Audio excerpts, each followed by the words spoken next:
Что получает Азербайджан по этим соглашениям?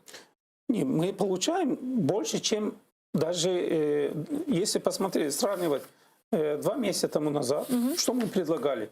Давайте вы верните нам 5 районов, 2 мы оставляем, а потом обсуждаем статус Нагорного Карабаха.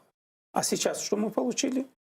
Мы сейчас получили все эти 7 районов, плюс еще Гадру. Там, А вы видите, пожалуйста, карту на экран. Вот, попрошу сейчас наших режиссеров вывести эту карту на экран, которую опубликовали представители Инстаграм-проекта «Азербайджан Мапс». Они сразу же поделились ею после подписания этого соглашения об урегулировании Нагорно-Карабахского конфликта. И по карте, собственно, можно понять, какие районы перейдут под контроль Азербайджана и в каких из этих районов будут размещены российские миротворцы. То есть правильно ли понимаю, Барзубей, то, что отмечено красным, вот это те 3 района, которые будут... Будет которые до 1 декабря. До 1 декабря. Вот синим отмечено уже то, что деоккупировала азербайджанская армия, а зеленым это то, где будут располагаться, собственно, вот эти миротворцы РФ. Совершенно верно.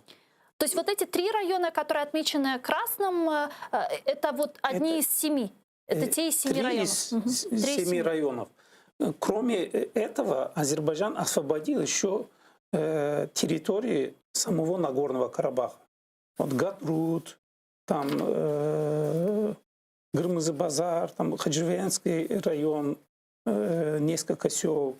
Ну, по памяти это трудно, там достаточно большой территории Азербайджан тоже освободил, которая раньше входила в состав Нагорного Карабаха. Мы, армяне, в результате потеряли еще именно эти территории. И сегодня мы получаем полностью контроль над всеми территориями, включая и Нагорного Карабаха, и 7 районов. Помимо этого мы получили Шушу. Это, я думаю, что это отдельная история, как захватили Шушу. Это можно говорить действительно, что мы в результате этой войны доказали всему миру, в том числе и России, и Турции, и всем, и армянам тем более, что азербайджанские войны — это настоящие войны, современные войны, и никаких там, как Армения пыталась там доказать всему миру, кормить там, опять же, мифами, что Азербайджан с помощью Турции каких-то там боевиков и так далее, и так далее. Зачем нам эти боевики, если ребята, Шушу они захватили. Шуша — это крепость. Да. Со всех сторон это скалы. Только 2 пути есть.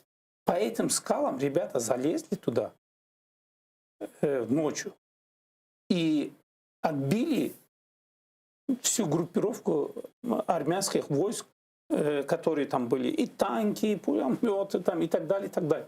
Рукопашные.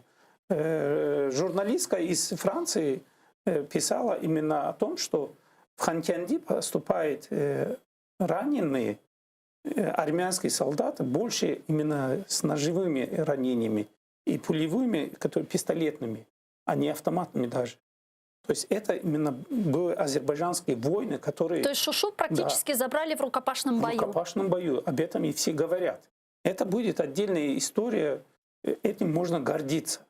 Армения всегда, опять же, создавала мифы, что вот они такие воины, Азербайджан не справится. Азербайджан доказал, что мы воины, и мы на поле боя именно с военными воевали и победили. А они стреляли по мирным населениям, по большим городам с ракетой, причем с территории Армении, чтобы Азербайджан отвечал, чтобы привлекать российскую сторону, как третью сторону, в свою пользу.